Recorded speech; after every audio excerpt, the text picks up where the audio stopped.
बड़ी विचित्र स्थिति है, समझ ही नहीं आ रहा कहां जाना चाहते हैं और क्यों जाना चाहते हैं। नहीं, सावन के महीने में ये कांवड़ यात्रा का समय था, इसमें नजूल की फांस गले में फंसा ली, नहीं अब उसमें धतेरे की हो रही। समझ नहीं आ रहा कुछ भाई अरविंद जी। नहीं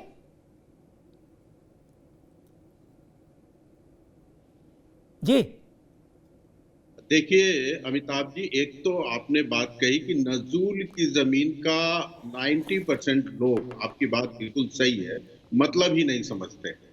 मतलब नजूल की जमीन क्या होती है, नजूल को फजूल समझते हैं।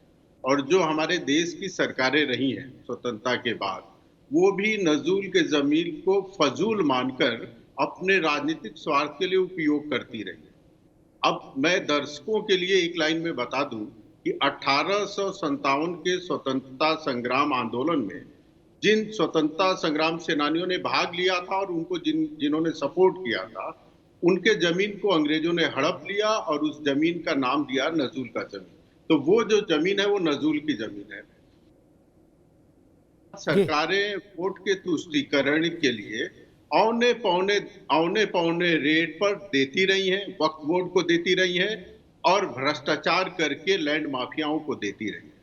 आपको बताऊं अमिताभ जी, आप चले जाइए लखनऊ, लखनऊ की 60% जमीन कम से कम नजूल की जमीन है और छोटे छोटे जो टुकड़े हैं उसकी पगड़ी 5-5 करोड़ लेते हैं। मैं कहना चाहता हूं, ये 5 करोड़ रुपए छोटे से टुकड़े का जो मिलता है वो उत्तर प्रदेश सरकार को क्यों नहीं मिलना चाहिए?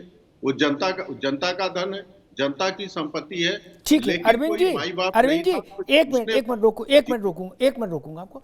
आज मेरी बहस का विषय ये नहीं कि नजूल अच्छा है कि फजूल है, वो अकादमिक बहस हो जाएगी, वो पेपर सबमिट करना होगा सेमिनार में, तो उस टाइप का मामला है। आज हम इस पे आए कि आप ऐसा बवाल लाए क्यों जो निभा नहीं सकते,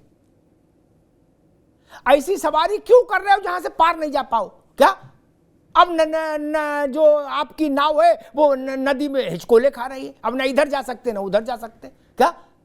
ये काम किया क्यों? अब मैं ये समझना चाह रहा हूं आपसे सिर्फ कि आपकी समझ क्या कहती है, ये ठाले बैठे बवाल क्यों लिया? क्या होना चाहिए नहीं होना चाहिए तो वो तो बात की चीज है। अगर होना चाहिए था तो कल विधान परिषद में थ्रू होना चाहिए था बिल। फिर भूपेंद्र चौधरी उस बिल को प्रवर समिति में भेजने का प्रस्ताव क्यों रखे? भूपेंद्र चौधरी कोई कांग्रेस के तो है नहीं, तो भाजपा के अध्यक्ष है ना अरविंद जी। जी जी, और मुझे ये लगता है कि मुख्यमंत्री चाहते थे जैसे बहुत सारे चीजों में कानून लाकर और जो कानून बना हुआ है उसका उपयोग करते हुए लॉ एंड ऑर्डर को भी वो कंट्रोल करते हैं, भ्रष्टाचार को भी कंट्रोल करते हैं और अपराध पे भी नियंत्रण पाते हैं। मुझे लगता है योगी आदित्यनाथ जी की मंशा थी कि इस पे हम विधेयक पास करा के जो नजूल की जमीन है जो अवैध कब्जे में है उसको मुक्त कराएंगे और उसको राज्य के अधीन लाएंगे और गरीबों के लिए और सरकार के हित में, जनहित के हित में प्रयोग करेंगे। लेकिन ये बात सही है कि कहीं ना कहीं मत बन नहीं पाया है, एक मत नहीं बना है। लेकिन मेरे जैसे व्यक्ति के लिए ये अच्छी बात ये है कि कम से कम इसके बहाने पूरे प्रदेश के जनता के सामने और देश के जनता के सामने ये विषय तो आया है और कम से कम उत्तर प्रदेश के विधानमंडल के एक सदन ने इसको पास कर दिया है और दूसरे सदन ने भी इसको निरस्त किया नहीं है, गया है स्टैंडिंग कमेटी। ठीक है अरविंद जी, ठीक है, तो ये देखना होगा कि आगे क्या होता है। जी हमने बड़ी ठीक है अरविंद जी, हमने बहुत बातें की, हमको मालूम है प्रवर समिति का मतलब क्या होता है, तकनीकी तौर पे नहीं, प्रैक्टिकली हमको मालूम है। क्या बोले यार इसमें बवाल है, सेलेक्ट कमेटी भेज दो, बोलो बंद करो, बवाल काटो। हमने देखा अरविंद जी, क्या टीवी के सामने थोड़ा सांस्कृतिक भाषा हम लोग बोलते हैं लेकिन अंदर यही होता है, अरे छोड़ो यार बवाल मत लो, इसको सेलेक्ट कमेटी भेज दो, डालो ठंडे बस्ते में। क्या इसलिए हमको मालूम है जन्नत की हकीकत। अब मसला है कि मतैक्य नहीं हुआ, लड़के का ब्याह फलाने घर में करेंगे, फला तारीख को बारात, ये निर्णय तो मतैक्य के बाद ही एग्जीक्यूट होना चाहिए। नहीं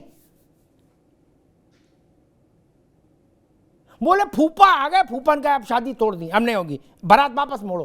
क्यों? बोले फूफा का मतैक्य नहीं था। तो फूफा से पहले पूछ लेना चाहिए था। नहीं अरविंद जी है, घर में जितने फूफा जीजा हो सबकी राय लेनी चाहिए कि नहीं लेनी चाहिए जैकी साहब? घर में जितने फूफा हो जीजा हो सबकी राय लो तब आगे बढ़ो भैया। ऐसा ना हो कि जब बारात लड़की घर पहुंच जाए तो फूफा कहे नहीं वापस मोड़ो, अब इस शादी नहीं हो सकती। इस विधेयक पर मुझे ऐसे ही लग रहा है जैकी साहब। नहीं, विधेयक पर चूंकि आम सहमति नहीं है, मैं अपना दल यस की तरफ से हम लोग इस विधेयक का विरोध करते हैं कि ये विधेयक जनहित में नहीं है और लोगों का इसमें हित भी नहीं है। मैं अगर पर्टिकुलर ये बात करूं कि जैसे हमारे यहाँ बिंदकी भी क्षेत्र है और उस क्षेत्र में जो लोग हैं उसमें 590 मकान बने हैं, किसी का 50 गज पे है, किसी का 100, किसी का 200 गज पर है और वो लोग परिवार रह रहे हैं, लगभग वो सैकड़ों साल पहले से रह रहे हैं। ऐसी स्थिति में अगर उन्हें हम बेघर करेंगे तो उनके परिवार तीसरी पीढ़ी उस घर में रह रही है, इसलिए मुझे नहीं लगता है कि इस विधेयक की कोई आवश्यकता थी। जी, मतलब आप कह रहे हो जैसा चल रहा था वैसा चलने दो, बवाल काहे को किया ना? नहीं, बिल्कुल नहीं करना चाहिए था। इस विधेयक से आम आदमी जो लोग परिवार रह रहे हैं, मैं कह तो रहा हूँ कि ये कम से कम 3-4 पीढ़ियों से लोग रह रहे हैं। अब उनको अगर बेदखल करेंगे ऐसी स्थिति में तो कठिनाई खड़ी होगी। इसलिए हम लोग पुरजोर कोशिश कर रहे हैं कि ये विधेयक क्योंकि राज्यसभा में प्रवर समिति को गया है, अब आने वाले समय में देखा जाएगा इस पे क्या होता है। जो बात अनुप्रिया पटेल की पार्टी के विधायक कह रहे हैं उसको और शार्प करके संजय निषाद खुद कह रहे हैं, चूंकि वो अपनी पार्टी खुद ही हो गया, वो कह रहे हैं संजय निषाद कि अगर हम उनको उखाड़ेंगे तो वो हमको उखाड़ देंगे 27 में, इसलिए जैसा है वैसे रहने दो, ज्यादा बवाल ना काटो। अरविंद जी, लोक भाषा में आज बहस कर रहा हूं, निषाद जी का मूल स्वर है बवाल ना काटो, शांति रखो, है चलने दो यार, ज्यादा बवाल ना करो। अशोक जी, ये तो बड़ा विचित्र स्थिति हो गई। अगर मैं बिल की मेरिट डिमेरिट पर जा ही नहीं रहा आज कि मेरी व्यक्तिगत राय क्या है, नजूल का क्या होना चाहिए, मैं उसमें आज बहस में नहीं आया। मैं सिर्फ इसमें आया कि जब भी कोई बिल आए, वो छोटा बिल हो बड़ा बिल हो, क्या विधेयक विधेयक है, उसकी एक मर्यादा है। विधेयक का मतलब होता है सरकार का इकबाल। एक जो हाउस ऑफ पीपल है, जो जनता का सदन है विधानसभा, MLC Vidhan Parishad upper house है, वो सीधे जनता का सदन नहीं। जनता के सदन ने जिसको पारित कर दिया उसको अपर हाउस में ले जाके बोले अब इसको डाल दो सेलेक्ट कमेटी में, क्या फिर वो बैठ, जब नौमन तेल होगा, कब राधा नाचेगी तब की तब देखेंगे, तब तक गंगा में बहुत पानी बह जाएगा। नहीं अशोक जी?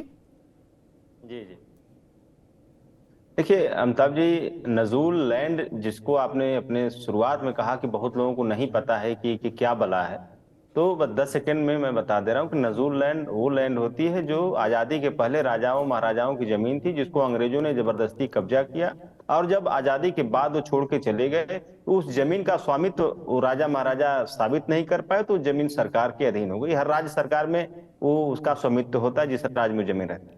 रह गई बात जो नजूल लैंड को लेकर के जो बवाला छिड़ा हुआ है, इसको लेकर के हम लोगों का यही मानना है कि पहली बात, ये जो सरकार है और सरकार का जो ऑब्जेक्टिव है, ये सिर्फ और सिर्फ लोगों को हैरान परेशान करने का है। आप देखिए कि बिना मतलब का एक ऐसा विधेयक को लेकर के माननीय योगी जी की सरकार अड़ी हुई है, जिससे न सिर्फ 2, 4, 10, 20 बल्कि हजारों लाखों लोग प्रभावित हो जाएंगे, बेघर हो जाएंगे। तो ऐसा जो बिल है, इस बिल का न सिर्फ सेलेक्ट कमेटी को भेजा जाना बल्कि इसको पूर्ण रूप से कैंसिल किया जाना आवश्यक है। हमारी यही मांग है कि इस बिल को पूरी तरह से कैंसिल किया जाए, निरस्त किया जाए, क्योंकि ये बिल न तो जनहित में है न तो राज्य हित में है। आप अभी राजा भैया ने भी कहा कि इस तरह से देखा जाए तो हाई कोर्ट भी उसी नजूल लैंड पे बना हुआ है। हमारे राष्ट्रीय अध्यक्ष जी ने कई बार बोला कि उत्तर प्रदेश की जो मुख्यमंत्री का आवास है वो भी जो है कुछ कुछ ऐसे ही तरह की जमीनों पर बना हुआ है जमीन पे। तो आप अगर इस तरह की बात आप करेंगे तो पूरे प्रदेश को के ऊपर आपको बुलडोजर चलाना पड़ेगा अमिताभ। तो ऐसा बिल ला करके जो जनता के ऊपर बुलडोजर चला करके उसको भूमिहीन, घर विहीन और इस तरह से करना, कहीं न कहीं ये एक तरह से एक राजा जैसे होता मोहम्मद बिन तुगलक का याद आ गया, जो उसको कई तरह से नवाजा जाता है। तो उसी तरह की शासन प्रशासन की व्यवस्था आज चल रही है। और समाजवादी पार्टी का पक्ष अगर आप पूछेंगे तो मैं तो यही कहूंगा, हमारी पार्टी का पक्ष है कि इस तरह के विधेयक का आना ही जनहित में नहीं चाहिए, जनहित के खिलाफ है विधेयक। और इसमें जो सरकार की जो सबसे बड़ी किरकिरी हुई अमिताभ जी, वो किरकिरी इसलिए हुई है क्योंकि आप देख रहे हैं झगड़ा किस स्तर पे चल रहा है इन लोगों में। मुख्यमंत्री, दो डिप्टी सीएम, ऊपर मामला जो है माननीय मोदी जी और शाह जी का है। हमारे राष्ट्रीय अध्यक्ष जी ने कहा भी था कि लोग नमस्ते करना छोड़ दिए हैं। तो और इतना स्थिति खराब है कि जिसको हराने के लिए इन्होंने पूरा प्रयास किया, वो लोग उस हराने वाले को नहीं हटा पा रहे हैं।